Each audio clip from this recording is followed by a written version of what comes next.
Hello and welcome back to this rather slow and purposeful run through of Aristotle's Nicomachean Ethics. We've gotten as far as Book 3. Especially the beginning of Book 3 is a very dense text and it's going to take us a little bit of time to get through. He introduces a lot of distinctions, a lot of concepts, and he goes a little bit backwards and forwards. We'll take the first few paragraphs of Book 3 together, where he introduces the major distinction between voluntary and involuntary acts. And we won't follow the text exactly sort of sentence by sentence because he goes a little bit backwards and forwards.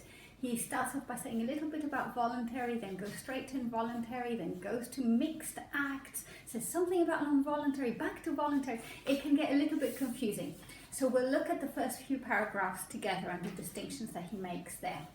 So the big distinction is between voluntary and involuntary acts. And he observes that there are some kinds of acts that are the subject of moral praise and blame.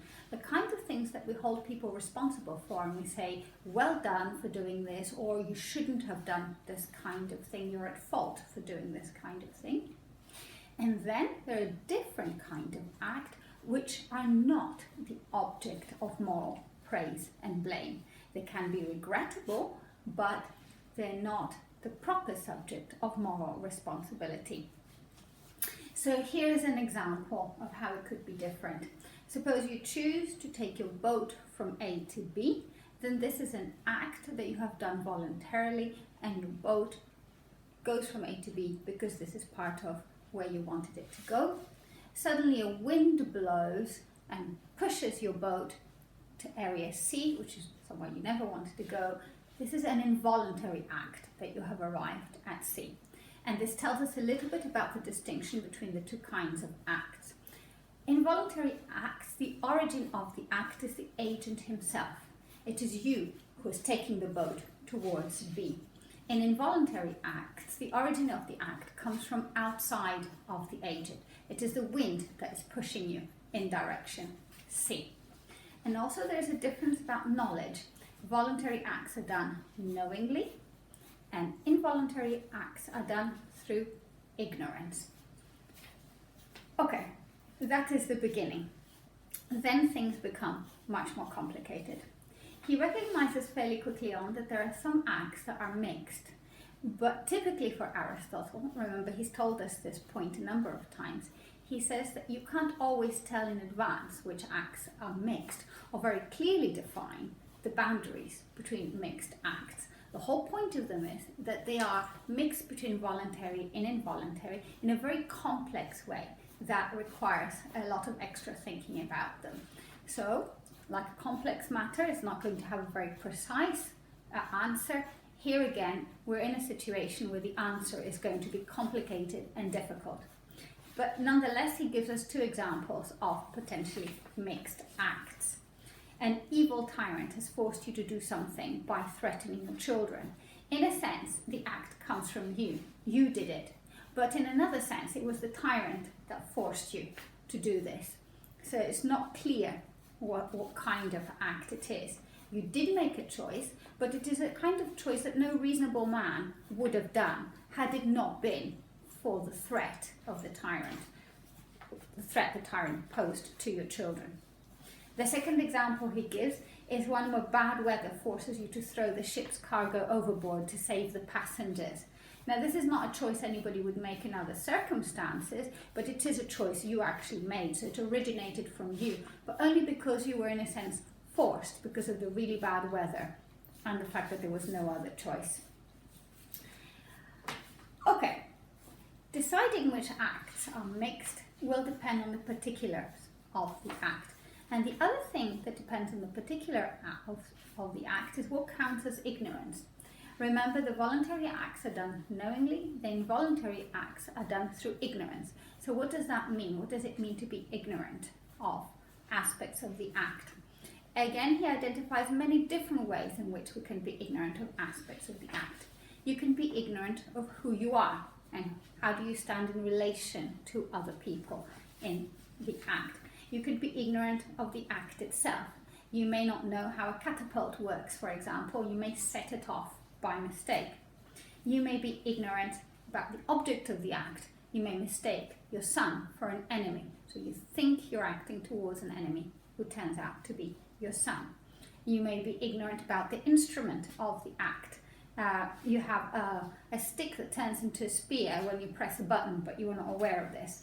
Or the aim. You might be aiming to save somebody's life, but end up killing them through ignorance because you didn't know they were allergic to the medication or something. Now, all these ways of being ignorant mean that the act is involuntary. It is not the proper subject of moral praise and blame, but we can't capture in a very clear way the ways in which you can be ignorant. They are diverse, they are complex, and they will depend on the particulars of the act. Again, a very Aristotelian answer. Interestingly, he thinks that actions that proceed from emotions like temper or desire are voluntary because these emotions are part of our nature. This would be perhaps something that modern philosophers would dispute, to the extent to which the acts that proceed from our emotions are a matter for the voluntary. Okay, so all that about acts. After that, he goes on to talk about choice. Choice falls under voluntary acts. It is a smaller category of the voluntary, and this is what he's going to concentrate on now. And he's going to ask, what is choice? And in the same manner in which he has looked at other concepts, he considers various different possibilities. Could choice be this, that, the other, and rejects them until he arrives at what choice actually is. So could choice be the product of desire? He doesn't think so, because desire and choice can be contrary. You can desire one thing but actually choose to do another thing. Could it be an act of temper? He doesn't think so, because acts of temper usually involve less choice than other acts. Could it be a wish? He thinks that wishes are different from choices, because we can wish for the impossible, but we can't choose the impossible. That gives us a closer understanding of what choice might be. Since we can't choose the impossible, it must be that we choose what is within our power. So choice is concerned with acts that are within our power. So I can wish to be happy, but I cannot choose to be happy, because becoming happy is not within my power. And choice is not an opinion, because it's not about correctly reflecting the truth. For Aristotle, choice implies a rational principle, and it implies thought. The subject of choice is what is within our power, and we deliberate about the effects of our agency, as there is no point in deliberating about things over which we have no control. So he gives an example of a Spartan who cannot deliberate about the constitution of another city.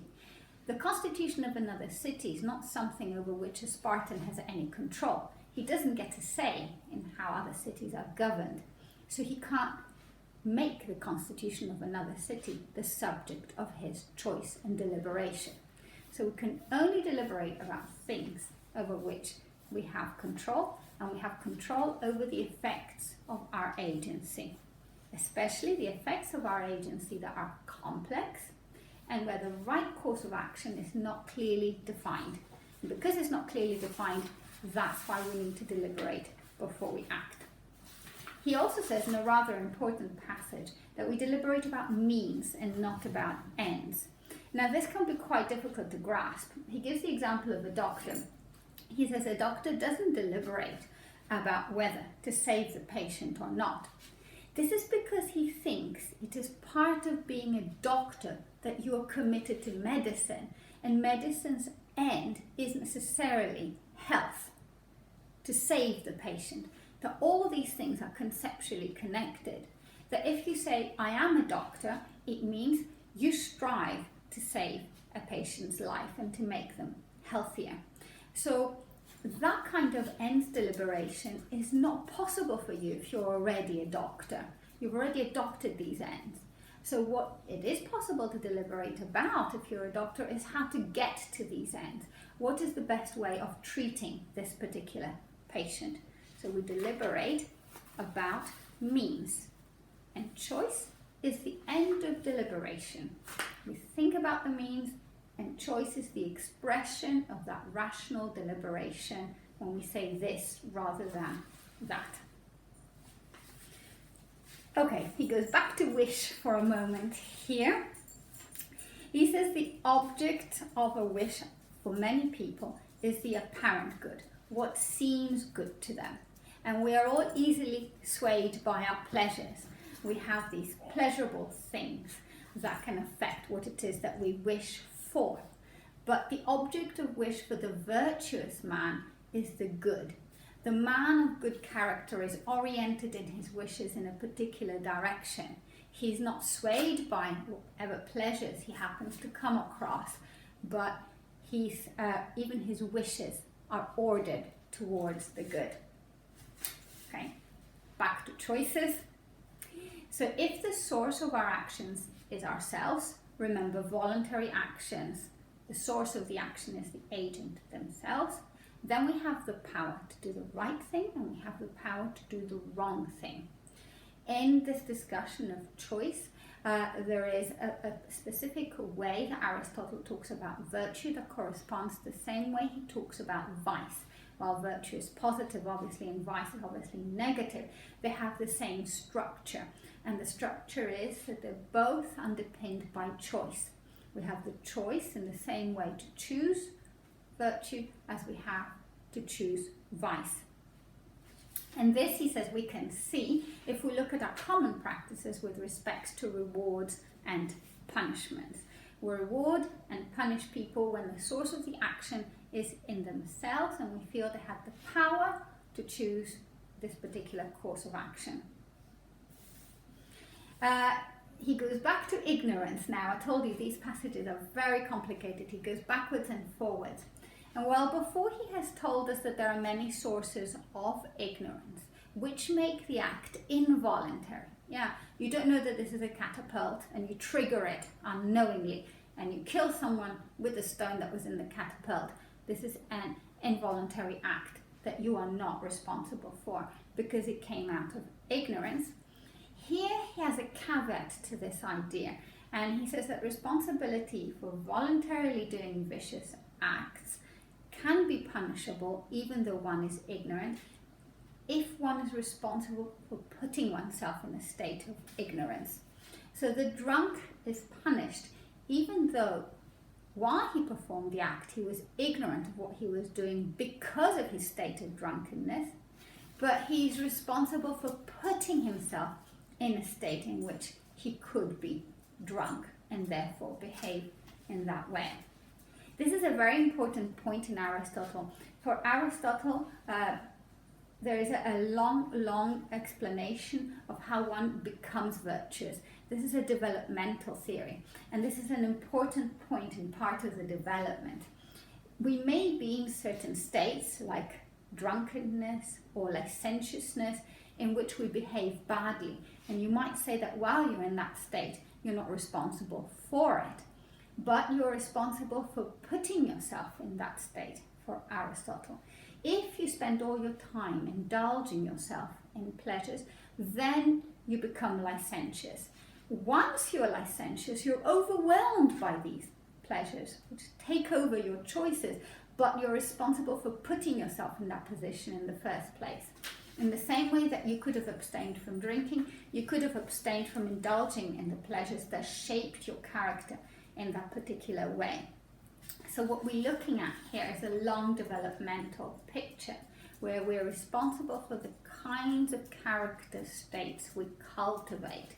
He's told us this before when he's spoken about how we become just through performing just acts.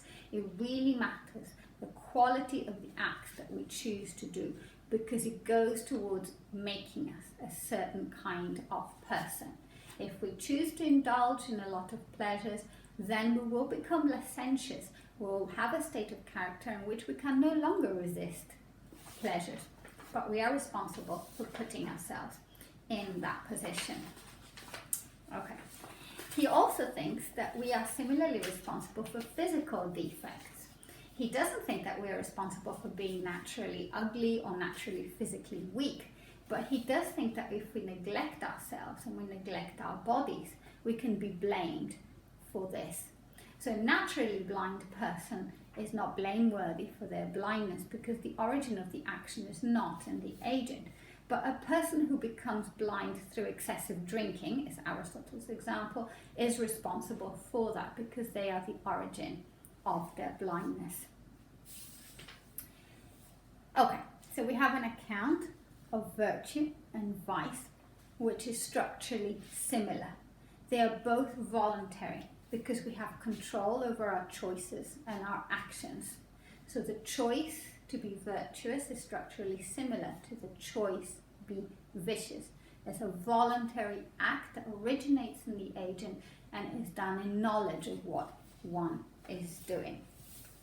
As we'll see later on in book 5 or 7, I don't remember off the top of my head, there are other character states that have a different type of structure than vice and virtue, namely weakness of will, but we'll come to that later.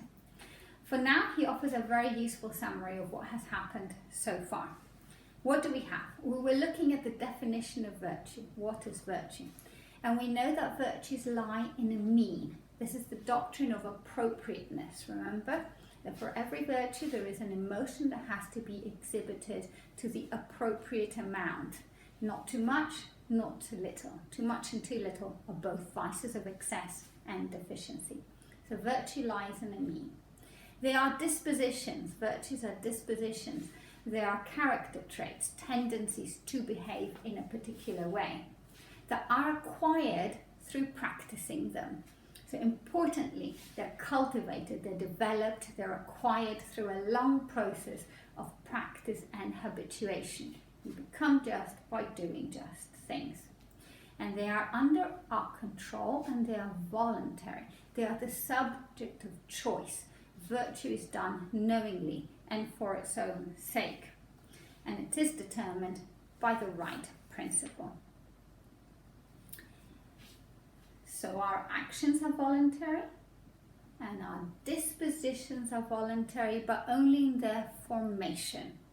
It is within our choice to develop the right sort of habits that lead towards the formation of the right kind of dispositions, even if when we have the disposition, we may no longer have the choice.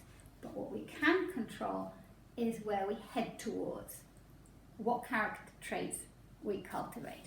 And the virtuous person will cultivate the right character traits, the virtues, and the vicious person will cultivate the wrong ones, vices.